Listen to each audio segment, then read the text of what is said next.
I think we have to realize that time does not give a fuck about the human race. Right. Time doesn't care. If we got hit by an asteroid and this whole planet got knocked back down into the Jurassic period again. Right. That totally could happen. It's happened before. It's the reason why we're here in the first place, supposedly, right? The Yucatan impact. If that happens again, time doesn't care. Time doesn't care. We care. Can we do anything to the asteroid now that we're more advanced? They are slowly but surely being able to recognize where the real problem, supposedly, I believe, is ones that come from too near the sun. Right. The problem is the gravity of the sun. I'm sure I'm fucking this up. I'm sorry. I think the gravity of the sun, the mass of the sun is so immense that it's difficult to see objects that are behind it coming towards us. So if something's passing the sun and going towards us, we might not see it until it's too late to do anything about it. And then even if we do see it, there's only a few different methods that they've devised that seem to one of them is you hit it with a surface, like something lands on it. And this changing of the aerodynamics of it, changes its trajectory in some way. And another one is breaking it up. The breaking it up one scares people, though, because they're like, well, what if you break it up into many pieces that you just go to a bunch of different spots on Earth, and it has the same impact, just not in one spot. Right.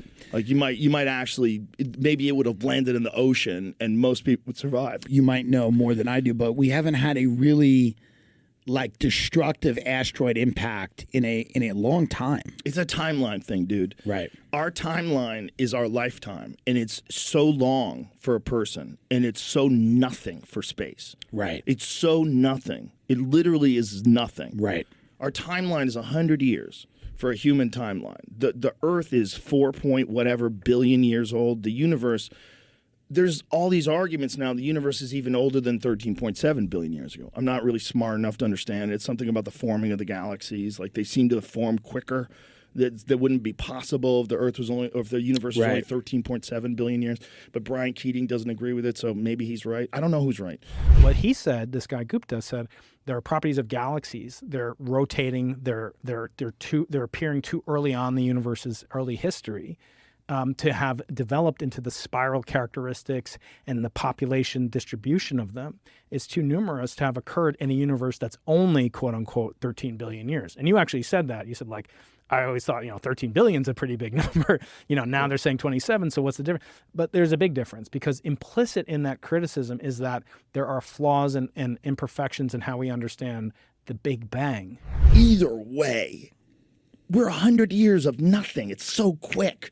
And if we get hit with an asteroid and then everything starts and it's another 65 million years from now until a new form of intelligent life arises, the universe doesn't care about that. No, right. Me saying we haven't had a significant impact is like when your 13-year-old starts talking about Israel and Palestine. They just don't.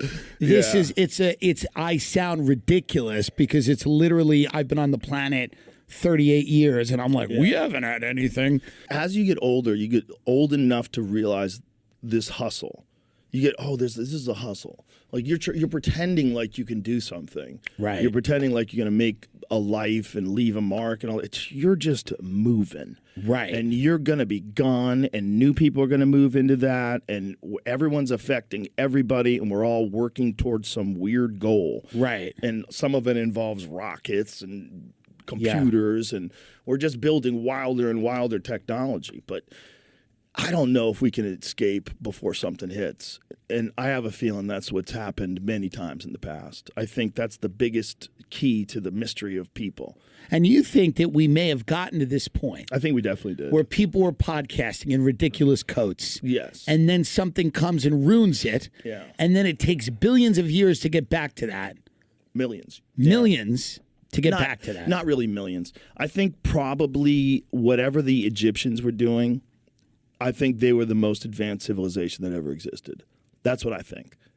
This is, I'm out of line here for sure. Listen, if you're an archaeologist and you're pulling your hair out, I get it. But I don't think we can do what they did. I think if you just look at it for just the sheer dynamics, the volume of stone that they moved, the precision in which they built it, I really don't think we can do that. Just the symmetry of the faces of the statues is unparalleled, and they're immense. These are monstrously huge, perfectly symmetrical faces. Right. Their temples are insanely intricate with 20-ton gigantic stone blocks that were taken from a mountain 500 miles away. And no one has any idea how the fuck they got them. Nobody has any clue. No guesses. Right. There's some guesses about, maybe the river system was different back then.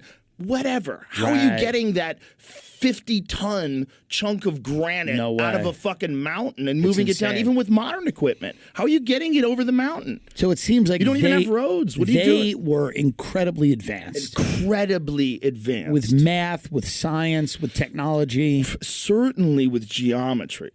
They also had an understanding of the cosmos. They definitely had an understanding of the constellations. And that's one of the reasons why the fringe theory is that the Sphinx is way older than what they have it currently dated at, was like 2,500 BC, which is still crazy old, right? Right. But what they think is it's probably older than that, maybe even 10,000 or 30,000 years old. And that at these times in whenever the calendar is aligned properly, whatever the year is, it's like exactly where a lion would be staring the constellation Leo.